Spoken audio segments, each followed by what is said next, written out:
Welcome back, and thank you for tuning in to HK Cheating Stories. We appreciate each and every one of you joining us.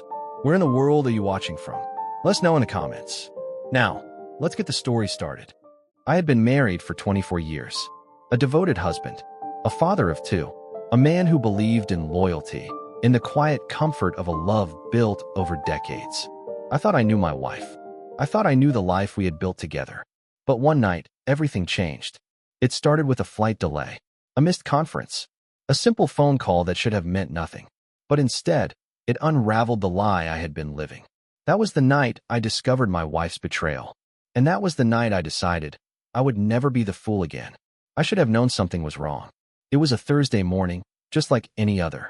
I had a flight to catch that afternoon for a business conference in Minneapolis. Normally, my wife, Laura, would take half the day off work just to see me off. She'd pack me a lunch, kiss me at the door, and remind me to call her as soon as I landed. Not this time. This time, she barely looked up from her coffee when I walked into the kitchen. Her phone sat face down on the table, an unusual sight. Laura was always on it, texting, checking emails, scrolling through news articles. But now it was just there, motionless. "Morning," I said, pouring myself a cup of coffee. She looked up, smiled, too quickly, too forced. "Hey, you all packed?" "Yeah." I nodded, studying her face. There was something in her eyes. A flicker of hesitation, maybe even guilt.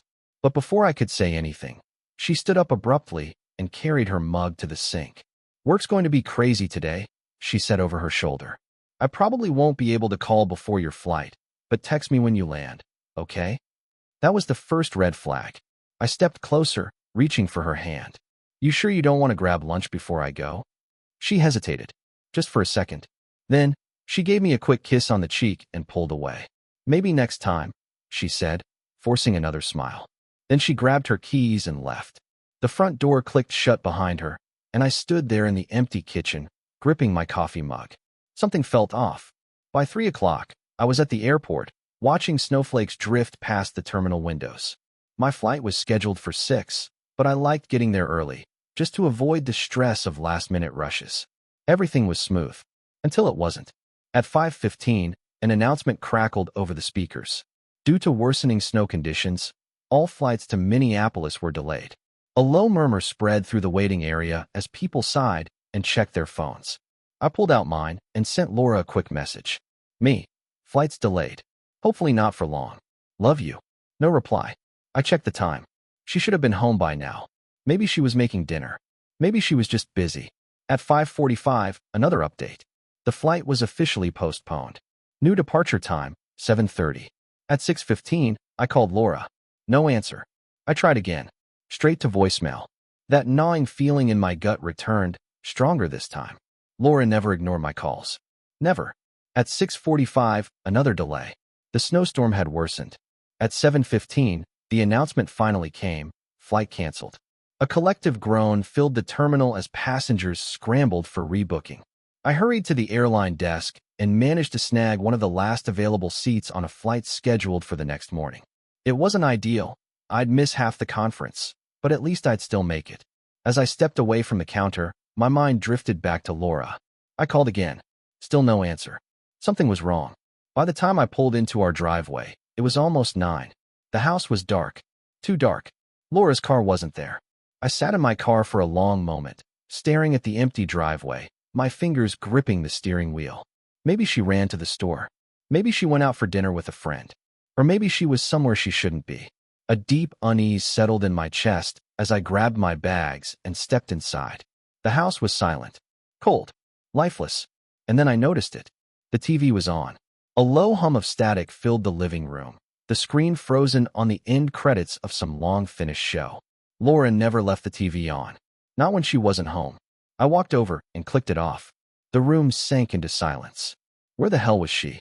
I pulled out my phone and dialed her again. This time, she picked up. "Hey, babe," she answered, her voice warm. Too warm. Too casual. "Where are you?" I asked, keeping my voice steady. She hesitated, just for a fraction of a second. "Home," she said. "Just watching TV. You okay?" My grip tightened around the phone. "Home," I repeated slowly. "Yeah," she said, her tone light. "You sound weird. Everything all right?" I let my eyes roam the empty room. The abandoned coffee cup on the table. The untouched pile of mail. The complete and utter stillness of the house. I swallowed hard. Yeah, I lied. Just landed in Chicago. Trying to figure things out. Ugh, that sucks, she said, sighing. Hope you can get a flight soon. I forced a smile into my voice. Yeah, me too. We said our goodnights. I hung up, and then I just stood there. The weight of her lies settled over me like a thick, suffocating fog. She wasn't home. She never had been. And for the first time in 24 years, I had to ask myself a question I never thought I'd have to ask. Was my wife cheating on me? I stood there in the middle of my dark, empty living room, the silence pressing down on me like a weight. My wife had just told me she was home, but she wasn't. She never had been. The hum of the TV still echoed in my ears, though I had already turned it off. A stupid, careless mistake on her part. She must have rushed out, thinking she had more time. Maybe she had planned to get back before I ever knew. Maybe she never thought I'd be standing here, listening to the silence, piecing together her lie. My fingers tightened around my phone as I stared at the empty space where her car should have been. I tried to push down the rising sense of dread in my chest, but it was no use. Something was very, very wrong. I moved through the house, my footsteps slow and deliberate, like I was stepping into a crime scene. In a way, I was. The house felt abandoned, but not in a normal way, not like someone had just stepped out to run an errand. There was a stillness, an unnatural emptiness that made my skin crawl. In the kitchen, her coffee cup was still sitting in the sink from that morning. No new dishes. No sign that anyone had made dinner. The mail was untouched on the counter, exactly where I had left it. The air inside felt stale, like no one had been home for hours. I checked the bedroom next, half expecting to see some clue, a missing suitcase, a hastily thrown together overnight bag. But everything looked the same. Her side of the bed was neatly made, the blanket untouched. No sign of life. I opened the closet. All her clothes were still there. Shoes lined up neatly on the floor. But then my eyes caught something. The space where she usually kept her black leather purse was empty. The realization settled like a rock in my stomach. She had left in a hurry. I walked back into the living room, trying to piece together a timeline. If she had been home after work, like she claimed, there would have been something. Keys on the counter, a half-drunk glass of wine, a sweater draped over the couch. But there was nothing. She hadn't come home at all. I ran a hand through my hair, my mind racing. There had to be an explanation. Maybe she was out with a friend. Maybe she'd gone to visit her sister, Amanda. But then why lie? Why tell me she was here when she wasn't? The simplest explanation was the one I didn't want to face. I checked my phone again. Still no messages from her. No updates. A sudden thought struck me, and I scrolled to my daughter Emily's contact. If anyone knew where Laura was, it would be her. I hesitated for a moment before pressing the call button. The phone rang 3 times before she picked up. Emily sounded tired, distracted. She had been studying late, finishing some assignment for school. I asked, as casually as I could, if she had spoken to her mother that evening. She hadn't. Not since their usual weekly phone call on Sunday. That meant that whatever Laura was doing tonight, she hadn't even bothered to check in with her own daughter. I thanked Emily and told her to get some rest. Hanging up, I sat down heavily on the couch.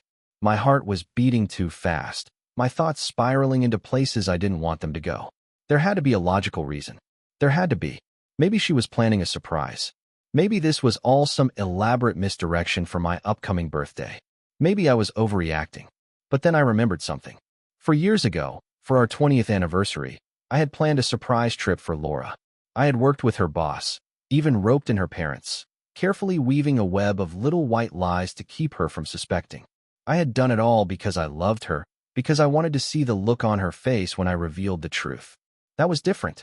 I had lied out of love. This felt different.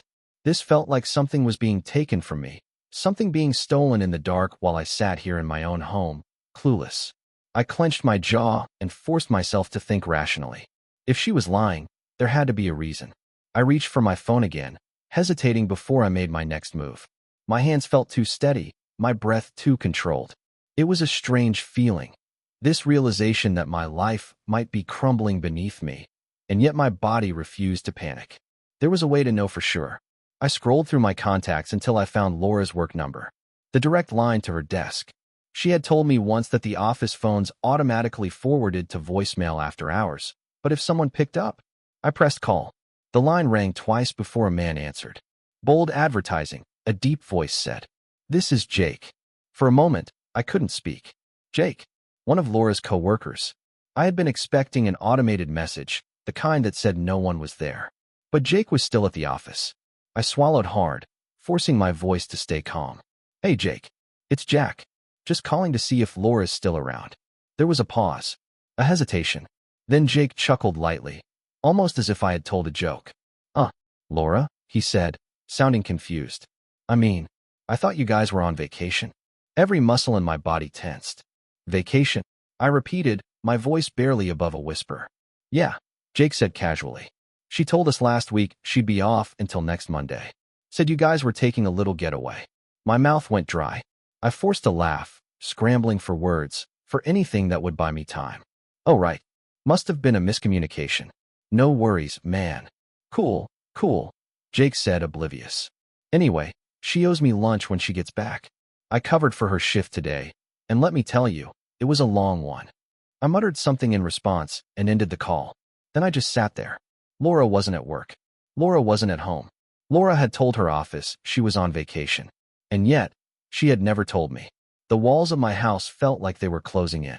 The silence, once unsettling, now screamed at me with the deafening truth I had been too afraid to admit. My wife was lying to me, and I had a feeling I knew exactly why. I sat there, gripping my phone, my mind racing through every possible explanation, each one more damning than the last. Laura had taken a vacation. Not with me, not with our kids, but with someone else. I had spent the last 24 years believing in my wife, trusting in our marriage, never once suspecting there could be a side of her I didn't know. But now, staring at my dimly lit living room, I could feel the reality creeping in, curling around me like a cold hand tightening around my throat. She had lied to me. She had been lying to me. And now, I had proof. I tried to take a deep breath, but it felt like my lungs wouldn't expand. My heart was hammering against my ribs, not with panic, but with something far worse, certainty. The kind of certainty that came with a sharp, brutal edge. I needed to know where she was. I stood up, moving through the house as if searching for something, though I had no idea what. A clue? A forgotten receipt? Something that would point me in the direction of the truth? But the house offered nothing. It was empty, silent, cold. A place I no longer recognized. Then I remembered the app. A year ago, after I had lost my phone on a business trip, Laura and I had installed a tracking app on our devices as a precaution. We used it a handful of times, mostly for convenience, checking if the other was stuck in traffic or out running errands. It had never been something I paid much attention to. Until now. I grabbed my phone and opened the app, my fingers suddenly unsteady. My breath caught as the screen loaded, revealing a small, pulsating dot. Laura's location. She was nowhere near home. Not at work. Not at Amanda's house. Not anywhere she should be. I zoomed in, heart pounding. The address meant nothing to me, but the name did. Mills Lake. I frowned, trying to make sense of it. Mills Lake wasn't a place Laura had ever mentioned. It wasn't a restaurant or a shopping center. It was an exclusive, gated community. One of those places with sprawling estates, private docks, and homes that cost more than I could ever afford. A place that was completely outside our world. My grip tightened around my phone. Who the hell did she know at Mills Lake? The answer came faster than I expected. The man, whoever he was. The one she had lied for. The one she had left work for. The one she had chosen over me. I felt my pulse thrum in my ears, my entire body rigid with the realization. She wasn't just having an affair. She was with someone who could afford a place in Mills Lake. Someone wealthy. Someone who probably had everything I didn't. And she had lied to my face about it. I should have felt anger. I should have wanted to throw something, to scream, to break things. But I didn't. What I felt was colder, sharper. A quiet, controlled fury. I wasn't going to yell. I wasn't going to demand answers. I was going to find out the truth myself. I grabbed my keys, my coat, and walked out of the house without looking back. The drive to Mills Lake took just under an hour. The roads were mostly empty at this time of night, the occasional streetlight casting long, pale shadows across the pavement. I barely noticed them. My mind was too busy playing through every scenario, every possibility, every excuse Laura might try to give me when I finally confronted her. Would she deny it? Would she cry? Would she beg me to believe it was a misunderstanding? Or would she just look at me with cold, detached indifference, the way people do when they've already moved on? I swallowed hard, gripping the wheel tighter. Mills Lake loomed ahead, the entrance marked by an iron gate and a small security booth. There was no way I was getting through the front. Not without an invitation. Not without a name. So I didn't try. Instead, I kept driving, searching the perimeter for another way in. Mills Lake backed up against the water. That meant there had to be another access point, something beyond the security gates and polished driveways. It didn't take long to find it. A small, barely noticeable dirt path led toward the lake, partially hidden by trees. It wasn't meant for visitors. More than likely, it was an old maintenance road, used by landscapers or emergency crews. It would do. I pulled over, killed the engine, and stepped out into the night air. The ground was damp beneath my shoes, the scent of wet earth thick around me. A few distant porch lights flickered along the shoreline, reflecting off the still, black surface of the lake. Somewhere in those houses, Laura was inside. With him. I moved carefully, following the tree line until I reached a clearing. From here, I had a view of the massive homes lining the water. Expensive, pristine, the kind of places where people had private chefs and six-car garages. And then I saw it. A house with lights still on. Second floor glowing warm against the dark sky. The lower level dim, only one curtain slightly ajar. My chest tightened. I needed to see more. A tree stood nearby, its branches stretching just high enough to give me a vantage point. I climbed carefully, hands gripping the rough bark, my breath steady. When I reached the right height, I peered through the open curtain. And there she was, Laura, lounging on a plush couch, her robe loose around her shoulders, a lazy, satisfied smile on her face. A glass of champagne dangled from her fingers. She looked happy, relaxed, like she belonged here. And then, he stepped into view. Older than me, gray at the temples, dressed in nothing but a white robe. He leaned down, murmuring something into Laura's ear, his hand sliding over her thigh. Laura laughed, a sound I hadn't heard from her in years. Something inside me cracked. I exhaled slowly, forcing myself to stay silent, to stay hidden. I had my answer. My wife wasn't just cheating. She was gone. And she had been gone long before tonight. Hanging onto that tree, staring into the softly lit room where my wife sat draped in another man's presence, I felt something inside me harden. This wasn't just a moment of weakness. It wasn't just a mistake. She was comfortable, at ease. This wasn't the nervous, guilt-ridden secrecy of someone who had just begun an affair. This was something else, something that had been going on for a while. Laura wasn't cheating on me. She had replaced me. The realization settled in my chest like a slow-burning fire, heating every inch of me until my fingers clenched into fists against the tree bark.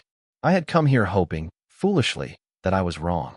That maybe, just maybe, there was an explanation that didn't end with my marriage in ruins. But the truth had a way of making itself known, no matter how much I wanted to ignore it.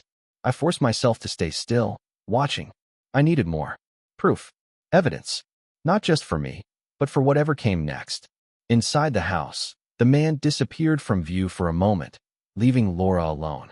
She shifted slightly, picking up her phone, her fingers scrolling lazily across the screen.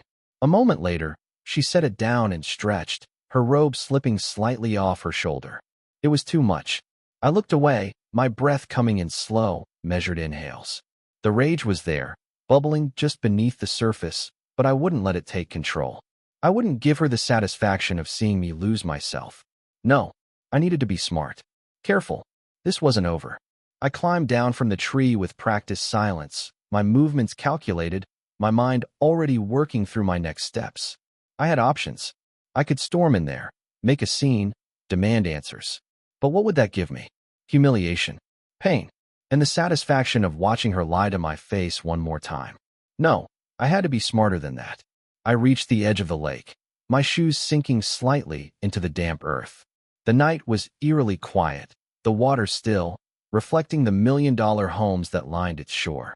Somewhere in those walls, my wife was indulging in a life I never knew existed. I pulled out my phone and checked the time. Nearly midnight. I thought about calling her.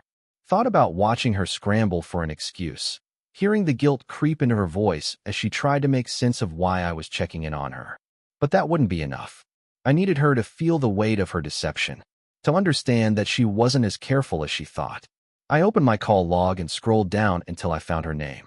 My thumb hovered over it for a second before I pressed down, lifting the phone to my ear. It rang once, twice. Then she answered. Her voice was soft, calm. The voice of a woman who wasn't expecting anything to be wrong. I forced a breath, making my tone sound normal, maybe even a little tired. Told her my flight had been delayed again. Told her I was exhausted, but I'd be home in about 30 minutes. I imagined her face in that moment. The way her muscles would tense, her grip tightening around her phone. The flicker of panic as she processed what I had just said. 30 minutes. She had 30 minutes to get out of that house, to throw on her clothes, to make it home before I walked through the front door and caught her in her lie. I stayed silent, listening. The faintest pause, the smallest intake of breath. Then the lie. A soft apology for not waiting up. A wish for safe travels. A promise that she'd see me soon. I ended the call and smiled coldly to myself. She was running out of time. I made my way back to the car, the adrenaline in my veins turning into something sharper, something more focused. I pulled out onto the highway, careful to keep my distance as I neared the gated entrance of Mills Lake. And then, there she was. Laura's car shot out of the entrance like a bat out of hell, her headlights cutting through the night as she sped toward home. I followed, not close enough to be seen, but not far enough to lose sight of her. Her driving was erratic, swerving slightly, as if she was still reeling from the shock of my call. I watched as she took a turn too sharply, her tires barely gripping the wet pavement. She was panicking. I should have felt something for her in that moment. Concern, regret, even a sliver of pity. But I didn't. She had made her choices. And now, she was living in the consequences. I kept my distance, my mind running through the next phase of my plan. I wasn't just going to let her slip back into our home and pretend none of this happened. No, I was going to make sure she faced the weight of her actions. As we sped down the empty highway, I pulled out my phone once more, dialed a different number. When the operator answered, I kept my voice even calm. I reported a reckless driver, gave the make and model of her car, explained how she had nearly sideswiped another vehicle, how her speed was erratic, how she was a danger to anyone on the road. Then I hung up. Ahead of me, the flashing red and blue lights appeared almost instantly, the patrol car pulling out from a side road to intercept. Laura's car swerved as she tried to slow down, but it was too late. The sirens blared. She pulled over, and I drove past without looking back. By the time I got home, I felt lighter. Not happy, not relieved, but like I had taken the first step toward reclaiming something that had been stolen from me. She would come home eventually, and when she did, I would be gone. Not forever, not yet, but long enough for her to understand that the life she had been so eager to throw away, it no longer belonged to her. I arrived home to an empty house, the same eerie silence hanging in the air as when I had left. But now, it didn't feel like a mystery, it felt like a tomb, a place where something had died. I locked the door behind me, stepping into the darkness, letting the quiet settle around me. The weight of what I had just done pressed against my chest, but it wasn't regret. If anything, it was a twisted sense of justice. Laura had been racing home to cover her tracks, to crawl into our bed and pretend nothing had happened. But instead, she was sitting on the side of the road, headlights flashing behind her, forced to explain herself to someone who wouldn't buy her lies as easily as I once had. I imagined the panic in her voice, the way she would try to sound composed but would stumble over her words. The smell of champagne still on her breath, her pupils dilated from the rush of fleeing the scene of her betrayal. She had been so careful, so calculated, but she hadn't been careful enough. I walked into the kitchen, setting my keys down on the counter with deliberate slowness. My movements felt foreign, mechanical, as if I were observing myself from a distance. I opened a bottle of whiskey, pouring a generous amount into a glass, watching the amber liquid swirl under the dim kitchen light. I took a sip, let it burn. My wedding ring felt heavy on my finger. I twisted it absently, my mind replaying the image of her in that house, that robe slipping off her shoulder, that smile on her lips. That smile. It wasn't for me. It hadn't been for a long time. I let out a slow breath and leaned against the counter, my grip tightening around the glass. The anger was still there, simmering just beneath the surface, but it wasn't the blind rage I had expected. It was colder, sharper. I wasn't going to scream. I wasn't going to break things. I was going to disappear. Let her walk into this house and feel the emptiness I had felt. Let her realize that the life she had been balancing so carefully, the double life she thought she had under control, had just collapsed under its own weight. I glanced at the clock. She wouldn't be home for a while. Long enough for me to do what needed to be done. Packing was easier than I thought it would be. I started with the essentials: clothes, toiletries, the important documents I'd need to untangle myself from the life I had built with her. Every movement felt strangely detached, as if I were packing for someone else. The house around me didn't feel like mine anymore. The framed photos on the walls, the neatly folded blankets on the couch, the little reminders of a life I had thought was real, they all felt like props in a play where I had been the fool. I walked into the bedroom, the place where we had spent countless nights together, the place where I had once felt the safest. The bed was neatly made, as if she had been preparing for my return, for the lie she had been planning to tell. I stared at it for a long moment before reaching up and pulling my wedding ring off. The metal felt cold in my palm, heavier than it should have been. I placed it on the nightstand beside her side of the bed, right next to the framed photo of us from years ago, when things had still felt whole. Then I turned and walked out. By the time I loaded the last of my things into the car, the sky was beginning to lighten, the first hints of dawn stretching across the horizon. I stood there for a moment, staring at the house I had worked for, the house where we had raised our children, the house where I had loved her completely, without hesitation, and the house where she had betrayed me. I didn't feel sad. Not yet. That part would come later, I knew. For now, there was only the quiet certainty that this chapter of my life was closing, whether I was ready for it or not.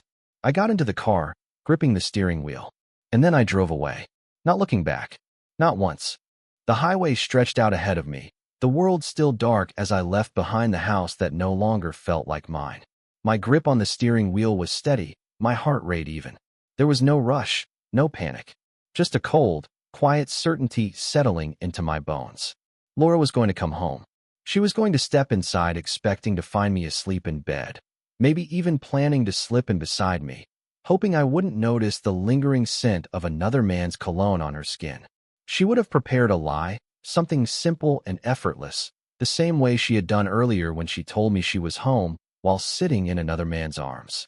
But instead, she would walk into an empty house. And she would know. I imagined her reaction. First confusion, then growing dread as she noticed the little things. My suitcase gone. My shoes missing from the front door. The bedroom looking untouched.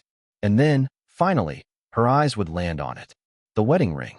Sitting there beside the photo of us, a reminder of everything she had thrown away. Would she cry? Would she call me, her voice trembling as she tried to spin one last lie? Or would she simply sit there in the silence, knowing she had been caught without a single word being exchanged? I kept driving. I didn't know where I was going yet, but it didn't matter. For now, I just needed to be anywhere but there. It wasn't until the sun had started to rise that I pulled into the parking lot of a small roadside diner. The neon sign flickered, casting a dim glow over the pavement. I stepped inside, the scent of fresh coffee and frying bacon filling the air. The place was nearly empty, just a trucker hunched over his plate and an elderly couple sharing a quiet breakfast. I slid into a booth near the window and ordered coffee. As I sat there, staring at the steam rising from the mug, the weight of everything started pressing down on me. For hours, I had been running on adrenaline, on the cold clarity that came with discovering betrayal. But now, sitting in the quiet hum of the diner, reality was beginning to settle in. I had walked away. From my marriage. From my home. From the life I had spent 24 years building. And yet, I felt no regret. I thought about Laura, still pulled over on the side of the road when I last saw her, the flashing lights painting her car in harsh shades of red and blue. Would she piece it together? Would she suspect that I had been the one to call it in? Or would she be too wrapped up in her own lies to even consider it? It didn't matter. Let her wonder. Let her question every moment leading up to this night. She had been so sure of herself, so confident in her deception. She had believed she was untouchable, that I would never suspect, never find out. And now, her perfect illusion had shattered. I took a sip of coffee, the bitterness grounding me, reminding me that this was real. She was going to wake up today in the ruins of the life she thought she had under control, and I wouldn't be there to watch it burn.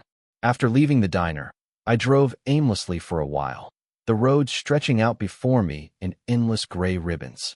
At some point, I found myself pulling into a parking lot overlooking a lake, the early morning light shimmering across the water's surface. I sat there in the driver's seat, staring out at the calm expanse, the stillness contrasting the storm that had raged inside me only hours ago. I thought about my kids, Emily and Ross. They didn't know yet. I had spent their entire lives trying to protect them, to give them a stable home, to be the kind of father they could always depend on. And now, I was about to tear that stability apart. Would they blame me? Would they take her side, believe whatever story she crafted to paint herself as the victim? No, they knew me too well for that. I would tell them the truth. Not everything. Not the parts that would hurt them more than necessary, but enough for them to understand. Laura had made her choice. And now, I was making mine. I reached for my phone, staring at the screen for a long moment before finally dialing a familiar number. It rang 3 times before Ross picked up. He sounded groggy, half asleep, and I felt a pang of guilt for calling so early. But this couldn't wait. I told him I had a new number, that things had changed, that I was leaving. There was a long pause. Then he asked the question I had been dreading. Did Mom do something? I closed my eyes, took a breath. Yes, I told him. She had. The silence on the other end stretched longer this time. And then, finally, he exhaled, as if he had been holding his breath, waiting for confirmation of something he had already suspected. I would tell Emily next. They deserved to know. And then, I would take the next step. The first step toward whatever came after this. Because as much as Laura had broken me, as much as she had betrayed me, I refused to let this be the end of me. She had lost me, but I was about to find myself. The road stretched on endlessly, each mile putting more distance between me and the life I had left behind. The morning light had turned into afternoon glare, and the world outside my window felt unfamiliar, untouched by the storm that had torn through my life the night before. I had spoken to both of my kids. Ross had taken the news with the quiet acceptance of someone who had long suspected something was wrong, but had never wanted to believe it. Emily had been different. She had asked the hardest questions. How long? Why? Did Mom ever love us at all? I had no good answers. Only truths that would hurt. I told them I would be moving, that things would change, but I would always be there for them. Neither of them had argued. That, more than anything, told me they understood. Laura had always been good at hiding things, but apparently not well enough. I reached the outskirts of a small town and pulled into a gas station, filling up the tank before heading inside for a cup of coffee.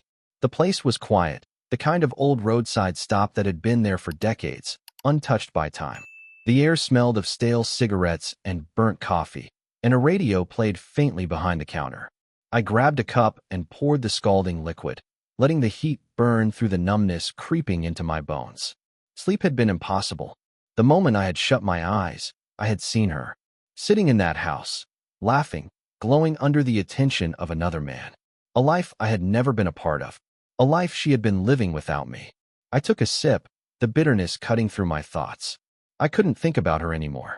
Not if I wanted to move forward. I left the gas station and drove for another few hours before checking into a motel. The kind of place where the walls were thin, the beds were stiff, and the carpet smelled like cheap cleaning products. It was perfect. It wasn't home. And that was exactly what I needed. I sat on the edge of the bed, staring at the outdated wallpaper, my mind too wired to shut off. My phone sat on the nightstand, silent and lifeless. No messages. No calls. Laura hadn't tried to reach me.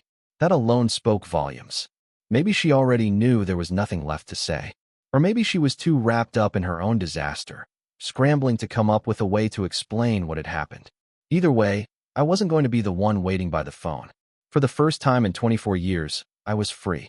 And yet, the weight of it pressed down on me, heavy and suffocating. I lay back, staring at the ceiling, listening to the faint hum of a television playing in the next room. I had walked away. I had done the right thing. So why did it still feel like I was the one who had lost everything? The weeks passed in a blur. I moved south, far from the life I had once known, settling into a small apartment in a quiet town where no one knew my name. The job offer had come faster than I expected, an old business contact reaching out with an opportunity in a company that had nothing to do with the life I had left behind. It wasn't glamorous, but it was enough. Enough to start over. Enough to keep me from looking back. Laura had signed the divorce papers without a fight. That had surprised me.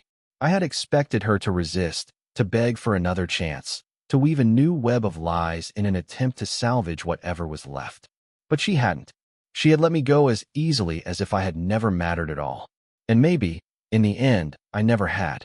I thought about her less and less as time went on. Some days, I almost felt normal again. I met new people, built a new routine, forced myself to believe that life wasn't over just because she had decided to destroy what we had built. But then, one day, she found me. I had just finished work, stepping out into the cool evening air when I saw her standing across the street. Laura. She looked different. Thinner. Tired. The confidence, the effortless deception that had once been so ingrained in her every move, it was gone. For a long moment, neither of us moved. Then she took a step forward. My pulse didn't spike. My hands didn't shake. There was no rush of anger, no flood of old pain threatening to pull me under. She had lost her power over me. She didn't belong in my life anymore. Without a word, I turned and walked away, leaving her standing there in the fading light. Whatever she had come for, whatever she had wanted to say, it no longer mattered. She had already said everything the night she let another man take my place. And I had already given her my answer. I walked away from her that evening without looking back. There had been a time when the sight of Laura would have unraveled me, when her presence alone would have stirred every emotion I had buried deep beneath the surface. But standing there, watching her try to reach across the chasm she had created, I felt nothing. No anger, no love, just the weight of what we had lost, and the knowledge that she had been the one to throw it all away. She hadn't chased after me. Maybe she had expected me to turn around, to give her a chance to speak. But I had already heard everything I needed to. The night I saw her in that house, wrapped in another man's presence, she had told me all I ever needed to know. And I had no interest in hearing the lies she would tell to make it all seem less cruel. I drove home that night with the window down, the cold air sharp against my face, grounding me. For the first time in months, I felt like I had truly let go. But the past has a way of finding you, even when you think you've outrun it. It was nearly a year before I heard her name again. Ross called me one evening, his voice heavy in a way that sent a chill through my bones before he even spoke the words. Laura was gone. Dead. A car accident. Drunk behind the wheel. It should have hurt. It should have hit me like a punch to the gut, left me gasping for air under the weight of what had happened. But all I felt was emptiness. A quiet, hollow space where grief should have been. I sat there, gripping the phone, listening as Ross tried to explain what little he knew. She had been struggling, drinking more, pulling away from everyone. It had been getting worse for months. And then, one night, it ended. Just like that. I thanked him for telling me. I told him I would be at the funeral. And then I hung up and sat in silence, staring at the wall, waiting for the sorrow to come. It never did. The funeral was small, quiet. A few coworkers, distant relatives. And Amanda. She stood at the front of the room, dry-eyed, her expression unreadable as people whispered condolences she barely acknowledged. I watched her from a distance, remembering the way Laura had always spoken about her sister, how she had admired her, how she had been drawn to her reckless confidence. And I realized something then. Laura had been following Amanda's path for years, whether she knew it or not. The deception, the selfishness, the way she had slowly let go of the life she had built with me in favor of something fleeting and destructive. Amanda had been the first to fall. Laura had simply followed. I stood at the edge of the crowd, listening as people spoke of the woman they remembered. A devoted wife, a loving mother, a kind friend. They didn't know the Laura I had come to know in the end. The one who had looked at me every day with eyes full of secrets. The one who had rewritten our history in her mind until she could convince herself she had never loved me at all. I kept my head bowed, hands in my pockets, waiting for the part where I was supposed to feel the loss. It never came. She had died long before this day. The woman in that casket wasn't my wife. My wife had disappeared the moment she had chosen another man, another life, another path. The woman I had loved had already been gone for years. As the service ended, people filtered out in quiet murmurs, offering small nods and forced smiles. Ross and Emily stood together, both looking exhausted, drained in a way that had nothing to do with grief and everything to do with the mess Laura had left behind. I didn't stay to talk. There was nothing left to say. Instead, I turned and walked away one final time, the way I should have done years ago. The past had finally buried itself, and I was free. As I walked away from Laura's grave for the last time, I realized that this wasn't just the end of a chapter. It was the end of a book I had spent 24 years writing, only to discover that the last pages had been torn away by someone else's hands. But endings teach us things beginnings never can. I learned that love, no matter how deep, cannot survive without trust. That loyalty is not something to be assumed. It must be earned and nurtured every day. And that sometimes the hardest thing a person can do is walk away from something they once thought would last forever. For those who have spent decades building a life with another person, the idea of starting over feels impossible. But what I've come to understand is this: being alone is not the worst thing. The worst thing is giving your heart to someone who has no intention of protecting it. If I could offer any wisdom to those who find themselves lost in the ruins of betrayal, it would be this: value yourself enough to leave when love no longer values you. No matter how many years have passed, no matter how much history binds you, the past is not a prison. You can still write a new ending. And maybe, just maybe, it will be the one you truly deserve.